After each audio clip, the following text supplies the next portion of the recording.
All right, let's continue on critiquing our narrative photographs. Here we have a portfolio that transforms from grayscale to color.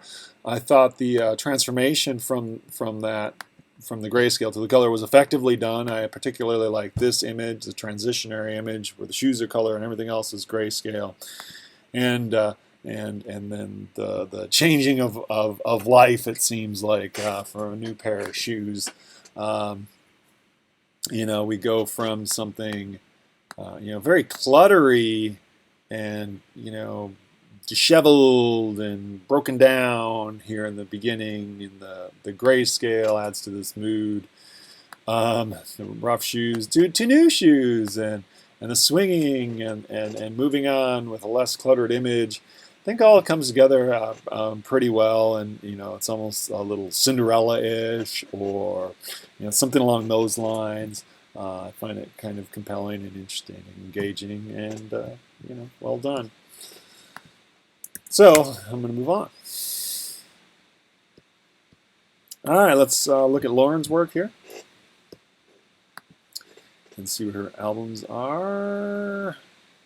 Through the Looking Glass. I think that is the narrative portfolio right here. Project 3. All right. I really like this photograph right here. I find this so compelling and so, in some ways, awkward and different and things out of place, and changing the context of objects, and the person standing on that chair, looking down.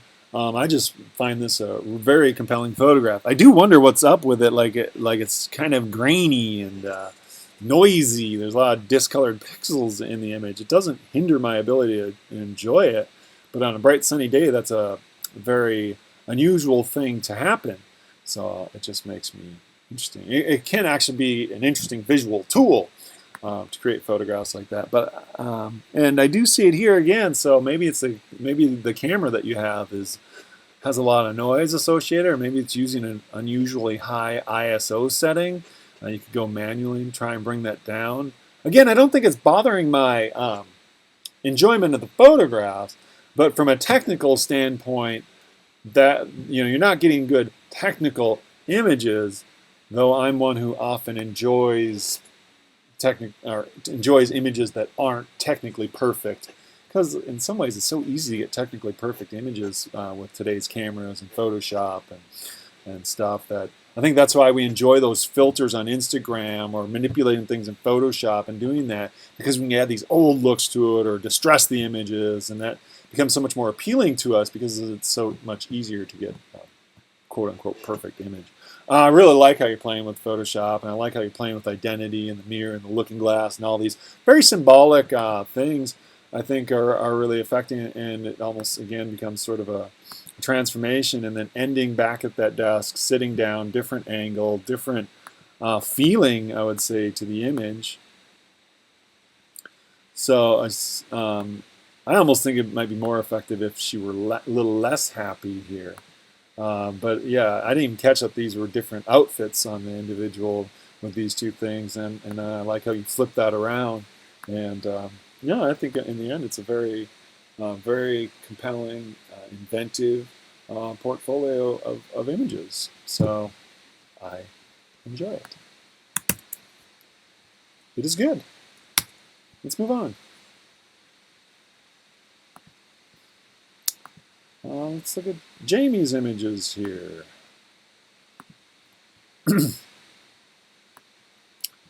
All right, so we have a longer narrative with this one. Nothing wrong with that. I really like how you've manipulated the image and the transition from that first image to this one, both in the space and the composition, but also with how you're editing the image. And here we're kind of coming back, so you're playing a lot, and they do kind of all work. Like you're doing there's different colors, saturations, different effects, but I see a continual visual flow from these images, and that can be difficult to do when you're doing all sorts of different editing on the photographs. I would definitely applaud that. I think all the photographs are compelling, composed well. just interesting photographs in and of themselves, as well as the connection that we get and the interaction with the cruciform, then ending with the less edited photograph, I think is a good thing. I'm not exactly sure, what the story is, but I think that, again, I like ambiguity.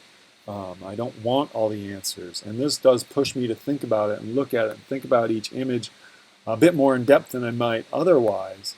Obviously heavy religious connotations, and also there seems to be a personal struggle with this, and so the beads and the cross. And the different objects, like this I find kind of interesting. For some reason, I almost read this as more of an Eastern aesthetic in this image. They almost look like logograms, how these trees are typed, and those are the symbols like Mandarin. They use logograms instead of an alphabet. And I almost see a logogram here. I don't know if that's just me, but it could be. So I find the portfolio well done, compelling. Not only the symbols that you use and the interaction with the cross, but also how you've manipulated the images seems to make me think about what I'm seeing and kind of want to find some sort of meaning in the images. So again, in the end, I would say a very successful body of work, and I'm moving on. Good work's easy to critique. Well, I don't know if it's easy to critique. It's often shorter to critique because it's left more left more to the viewer to think about and internalize. All right, here we are with our cooler and our chair and almost a little picnic thing. Trees, concert, and night. So this just seems to be the very direct narrative day, leisure activity, day of going to a concert. The images, I think, they use color well. They're composed well. They're interesting. This image, this is to me is kind of adds a different dimension to the narrative, which I really appreciate because I can look at all the other 4 images and it's pretty straight. What's going on. But I kind of like this image because it steps me back, not from the experience, but it brings me almost again to more internalizing, and I see the photographer or the participant in this internalizing and meditating and thinking about something beyond just this event. It's not just going to a thing and having a good time, but this image is this crux that to me speaks philosophically, and I could just be completely off the mark as far as the photographer's intent, but that's what I see and how I read this. And I like, again, my word for the day, ambiguity of this image within the context of the portfolio. I like the night photograph too. It can be a lot of fun to take photographs at night. Different challenge. All right, let's see. Moving on. That was Daniel. Good job, Daniel and Tiffany.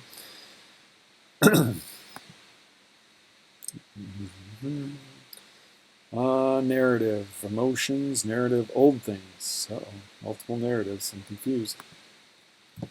We'll go with this one. I'm pretty sure this is the one. All right, I like the mirrors and the mirrors and the mirrors. They're a lot of fun to play with. Reflections are a lot of fun to play with. It seems very emotional. This one bothers me. It seems blurry, and it doesn't seem intentfully blurry. Almost more blur would be better. It seems a little blurry, a little off. Light's dramatic. I kind of like this because I feel like I am the mirror when I look at this image. And the play with the mirrors earlier in the narrative kind of helps set that up a little bit. See, the focus to me is off. Like this is sharp and this isn't. I don't know that it bothers me. Like I would like to see it with this sharp and that out of focus. But the look on her face and the concern, I don't know. I think this is an image that almost gets away with this quote unquote improper technical use of the camera. You know, the focus here. Focus should be here, but I kind of like the softness of the out of focus, the focus back here, because of the look on her face, and she seems concerned or focusing, something like that. And it kind of helps me, you know, step back. You see, I like the previous image a lot more than this one. There's a big change in here in feel of the image from the previous to this one, though the actions are the same. So it does, you know, the narrative does follow through. And then we come to some muted colors here in the end. So, you know, I think overall the portrait works. It seems like a transformation of the individual, though I could be wrong. That first picture almost looks like someone else, but maybe that's the whole point or idea. But I think overall the narrative of this works. I'm going to have to digest this for a little bit. I'm not sure if I have all the answers. The photographs are compelling. I'd be curious to hear the justification for some of what I perceive as technical errors, though in one of the images it doesn't bother me. In the third image, I think it was, I don't think it works. Maybe in the second one. I can go back and look. Yeah, that was the third image. So I like these two. This one I have questions about technically. The composition's fine, works in the narrative. Just technically not working. So, all right. Let's move along here. Need to finish here. Let's see. I think that was Tiffany. Let's go to Ginger. And albums. And I think I really like. I like the narrative of this. I looked at it earlier. And I like this, you know, photograph, the photographs. As I actually do a project in my intro photo class where they have to be photos of photos from environments. So I like this, how it sets up this time and this context and the grave and the death and the old photographs and the dates, you know. And then we're in the graveyard and you know, it seems like a loss and a personal relationship and all these things. I personally just love this photograph. I do want to get the horizon straight. I love this photograph. I think it's so compelling and engaging. I like the rose, and I really like this, you know, blanket, this rectangle around the individual and how they're enclosed in that amongst all these headstones, and then her fetal positioning is. I just think, you know, this image is a narrative in and of itself. You know, it doesn't need anything else. There's so much content here. I do want to straighten out that horizon, but I really love that photograph and the light, shadow, and then, you know, I think these images add more details and emphasis. I'm not sure about, you know, the painting being in color. I almost would like a little less saturation. It seems a little too bold in here as I end in this body of work. Is kind of my feeling. Everything else is grayscale. And I just want to be a bit more subtle with my introduction of saturation into it. But overall, I think it works well, it tells a good story, and I think, you know, there's just a hugely winning photograph right here. All right, I'm moving along here.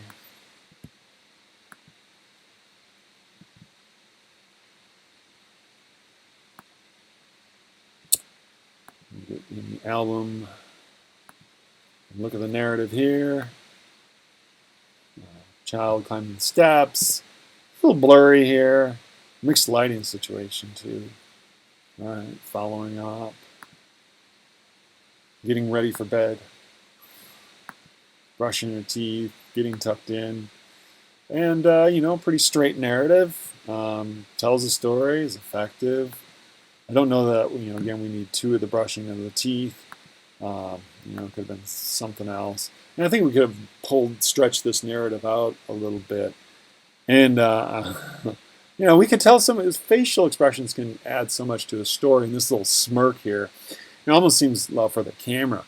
I almost would be more interested if we get like a frown or a grin or an angry face here, you know, because that would, is sometimes a typical bedtime story. Children like to fight it, especially my children in the summertime when it's light out till like 10 o'clock. Yeah, they're not up for going to bed at 8 or 8:30.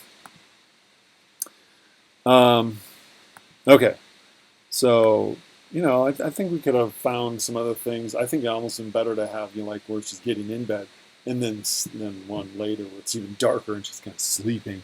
That might be a nice finality to this narrative, in my opinion. But it certainly communicates the story, and compositions are interesting. So I just think we get a little redundant in it. All right, that's all I have. I do believe I have gotten to everyone. Let me know if you have any questions or if I missed something or whatever they might be. Final projects are due tomorrow, so, moving on.